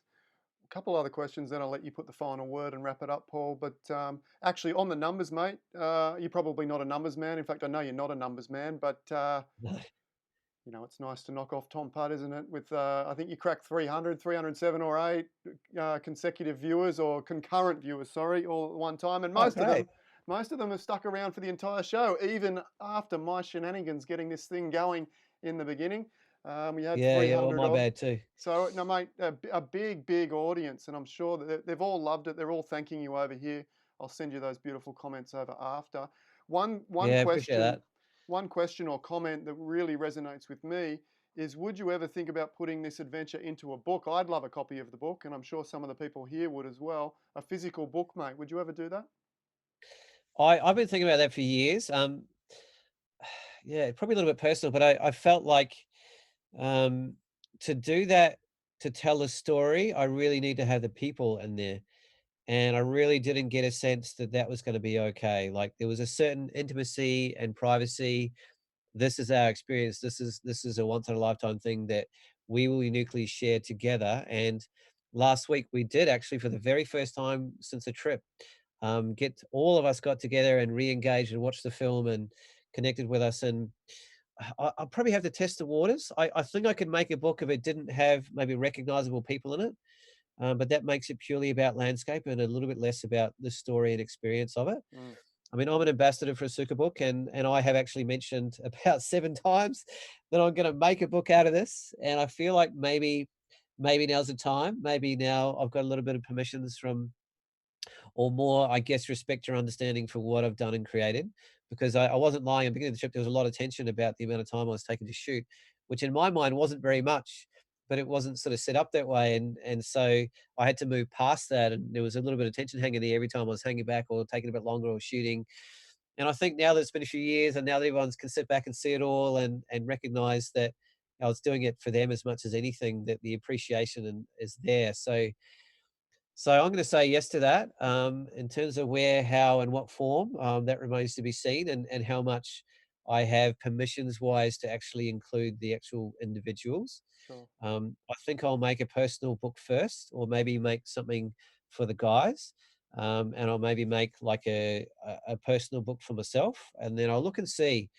From a commercial point of view, it's a really big investment to move into a commercial realm where you're making thousands of copies and trying to sell it publicly, and I still feel like, in answer to Sue Ellen's question, this is kind of mine. Like this is such an intimate experience for me. I don't know if I want to sort of put it out there and have other people interpret it different ways and not really have me there to take it through and understand what things meant. That kind of sounds a little bit strange, and there's not many things in my life I'd probably say that to, but there's still something a little bit precious about wanting to sort of keep it in its little kind of bubble in a way, like and a book sort of changes that a little bit if it's accessible to everyone. Like here, even presenting this, it's contained and presented and given in a way with the spirit of how it was experienced. And in a book, you can't necessarily control that. Yeah. I don't know. I'm just having those thoughts now. So stay tuned. No, that makes sense, mate. Absolutely. It's a really special moment and adventure, and everyone's absolutely loved it. The comments are just going crazy over here. So on behalf of everyone, I'll let you have the final word in a moment, Paul, and wrap it up. But on behalf of everyone that's joined us, the whole team, the whole crew here, a lot of regulars, plus a lot of new people. Be sure to hit the subscribe button if you are new, and hit the like button to tell YouTube that this is an incredible video that everyone should see. But on behalf of all the viewers, mate, thank you so much for giving us your time, absolutely for free, on your own, off your own back there. Thank you so much, mate, much appreciated. I'll let you wrap it up and take it out, and then we'll play that video at the end. Yeah, thank you everyone for honouring me with the attention. And I'm aware it's a long one, but at the same time, it's a long journey, and there was so many ups and downs to it.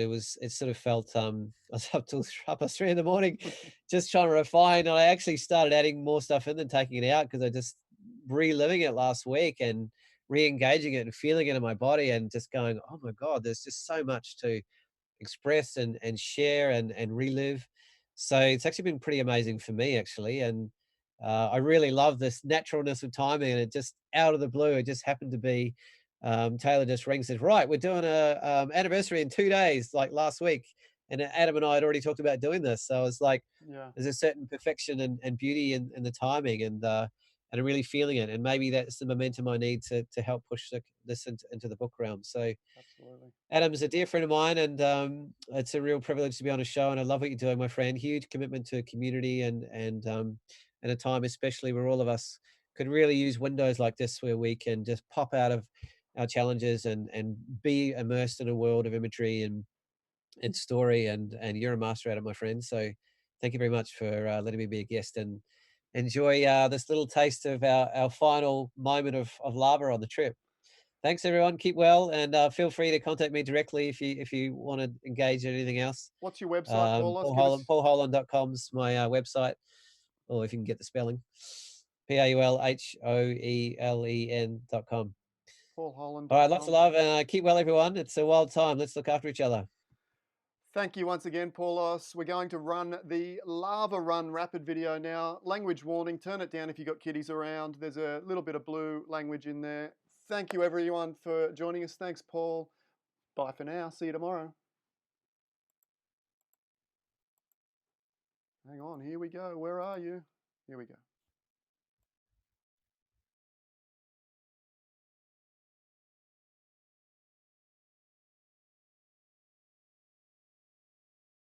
Get him, man. Don't throw that shit. Kiwi? Kiwi? Yeah, buddy. Why do I feel like Hey. it's not a good idea? It's a great idea. I don't know why.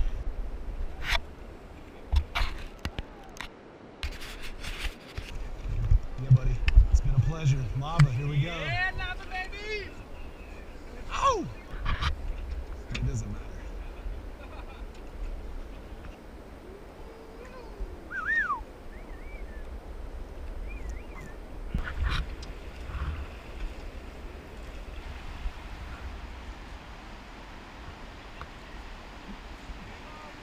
Game on, boys. Yeah. Yeah! Yeah!